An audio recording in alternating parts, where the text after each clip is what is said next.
He paid for her coffee when her card was declined, not knowing she was a CEO who'd been watching him all along. The morning rush buzzed like static in the cafe at the base of Donovan Tower. Baristas called out names, steam hissed from the espresso machine, and the scent of roasted beans lingered in the air like a promise. Rachel Donovan, 30 years old, CEO of the tower's top-floor empire, stepped in wearing a crisp white blouse, a gray pencil skirt, and urgency in her stride. No one noticed her, not as a CEO, not as anything more than another professional in need of caffeine. She approached the counter, tapping her phone while juggling her tablet and a folder tucked under one arm. "One large latte with an extra shot, please," she said, her voice polished but distracted. "That'll be $5.85, the barista replied cheerfully. Rachel lifted her card, inserted it. The reader blinked. Declined. She frowned, trying again. Still declined. Hold on." She reached into her leather satchel, searching the side pocket, then the center. Nothing. Her wallet wasn't there. Panic pinched her chest. She never forgot her wallet, not ever. Except, apparently, today. "I'm really sorry," she said, embarrassed now. "I think I left my wallet in my office. Could you maybe hold it for a second? I can run up and..." The barista glanced at the growing line behind her, lips thinning. That was when a quiet voice cut through the tension. "It's just coffee. Happens to the best of us." Rachel turned. A man stepped forward from the side. Tall, maybe mid-30s, worn jeans, a navy polo, security badge clipped to his belt. His brown hair was short, neat, his face calm. His name tag read, Caleb. Before she could protest, he raised his phone and scanned the contactless reader. The payment went through with a gentle chime. The barista relaxed. "Thank you, sir." Caleb gave a small nod and turned to Rachel. "Here," he said, holding out the latte. "No big deal." She took it, stunned. "Wait, you don't have to..." "I know," he shrugged. "But if it were me, you'd do the same." There was something disarming about his tone. No pity, no performance. Just kindness, straightforward and quiet. Rachel smiled, faintly. "Still, thank you." "I'll pay you back," Caleb interrupted with a small smile. "No need." As she adjusted her bag, the hot cup tilted and a few drops splashed onto her blouse. She winced. "Of course. Perfect." Without a word, Caleb reached into his back pocket and pulled out a clean napkin. He stepped close, not too close, and gently dabbed at the stain near her collarbone. His touch was respectful, precise, like someone who knew exactly where the line was. "There," he said, "mostly gone." Rachel looked up at him. He was already turning away. "Wait, what's your name?" He paused, glanced over his shoulder. "Caleb." And then he walked off, disappearing through the exit near the elevator bay. Rachel stood still, clutching her cup, the napkin still in her hand. Around her the line moved again. Orders were shouted. Espresso poured. But something had changed. A small, simple gesture. A man who didn't know her, didn't recognize her title or salary or face. And yet he had paid for her coffee, wiped her shirt, and left without waiting for thanks or recognition. She looked down at the napkin, the faint trace of coffee now drying on the edge. People were often kind when they knew who she was, when they expected something in return. But Caleb, he didn't even ask her name.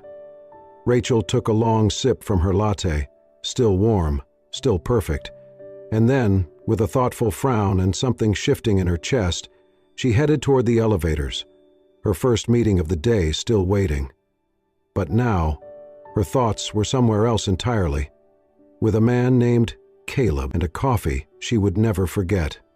The conference room on the 26th floor was glass-walled and quiet, with nothing but the soft hum of a coffee machine in the corner and the rhythmic tapping of laptop keys. Rachel sat at the head of the long mahogany table, sleeves rolled up, a neat stack of printed resumes in front of her. It was her personal decision to review the shortlist for the new regional tech initiative, something she'd fought for after years of relying too heavily on department filters and impersonal software. The stakes were high. Donovan Enterprises was expanding its digital division into 3 new cities. This team would build the foundation. Rachel wanted people with grit, not just polished credentials. She scanned one resume, then another. Solid candidates, yes, but something about the uniformity made her restless. Too many perfect lines, too many buzzwords. She reached for the next folder, and then she paused. The name at the top stopped her cold. Caleb Morgan. Her eyes narrowed. She remembered that name. She had just read it, not in the accepted pile, but in the rejection column. She reached into the discard stack and rifled through until she found it. His resume had been marked in red ink. Gap in employment. Incomplete explanation, discard. But now, seeing it again, she read more carefully. Former senior systems engineer, Halbert Technologies. Her heart caught slightly. Halbert was no joke. Prestigious, selective. She scanned down, 8 years experience, several internal promotions. Then, a sharp stop, a 3-year blank. No explanation other than a vague, personal leave. Rachel leaned back in her chair, tapping a pen against her knee. The Caleb she'd met at the cafe, quiet, steady, warm, hadn't looked like a man who couldn't hold a job. He had looked like someone who had chosen stillness over chaos. She stood, crossed the room, and pulled up the digital application on the company portal. Attached to the application was a small note in the additional comments section. It simply read, "Looking to re-enter the tech world at my own pace. I'm not looking for pity, just purpose." Rachel's throat tightened. Her fingers hesitated over the keyboard, then began typing quickly, searching through internal records, LinkedIn, public data. And there it was. An article from 4 years ago, buried deep in the local news archives. Tech exec loses family in tragic freeway crash, leaves company weeks later. She didn't need to read the full piece. The photo told enough. Caleb, younger but recognizable, standing at a memorial site with a single white rose in his hand. Rachel leaned back, her breath shallow. She was not someone easily shaken, but something about the silence of his resume, the dignity in it, moved her. She looked back at the printed page. It felt like holding the tip of an iceberg. And someone in HR, had looked at that blank space and seen a flaw. She saw a fight. Rachel picked up her pen and crossed out the red line. Then, next to his name, she wrote in bold black ink, "Priority Review, Direct Interview with CEO." When her assistant returned with coffee, Rachel didn't look up. "Emily," she said evenly, "I want you to pull the full HR notes on this one, Caleb Morgan, and set up a one-on-one meeting, no panel, just him and me." Emily blinked. He's one of the rejected ones?" "Not anymore," Rachel said without looking up. 2 hours later, back in her office, Rachel closed the door and stared out the floor-to-ceiling windows at the city below. The sun was just beginning to break through the morning haze. People down on the street looked like toy figures rushing toward unknown goals. She thought of Caleb's words again, soft and simple. "If it were me, you'd do the same." But would she? Had she? How many people had she overlooked because they didn't fit neatly in the boxes? She remembered the way he had stepped back after paying, giving her space. The way he had dabbed the coffee from her blouse with quiet care, never making it awkward. The way he walked away as if expecting nothing, not even a thank you. And now here he was again. Not in the building by accident, but on a list she had never looked at until today. A man who had once led teams of 50 engineers, who had lost everything, and instead of collapsing, chose to rebuild with the tools he had left. Dignity, silence, and a job that let him breathe. Rachel looked back at her planner and circled the next Thursday afternoon in red. Below it she wrote, "Interview, Caleb Morgan. Read him, not the resume." The late afternoon sun slanted through the tall windows of Rachel Donovan's corner office, casting a golden hue on the glass table where 2 mugs of coffee sat, one untouched, one cooling. Caleb Morgan stood by the door, unsure of where to place his hands. He looked slightly out of place in the sleek, modern room, his security uniform clean but simple, his posture polite but guarded. Rachel gestured to the seat across from her. "Please have a seat."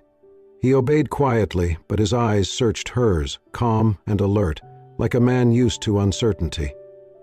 "I imagine you're wondering why I asked you here," Rachel began, clasping her hands lightly on the table. Caleb offered a small smile.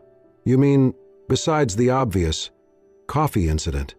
She laughed just once and nodded. "Among other things." She reached for a folder on her desk and opened it slowly.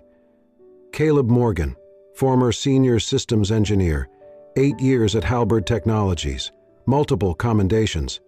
Then, 3 years with no entries, and now, a part-time building security role. "You didn't include any of that in your cover letter." He didn't flinch.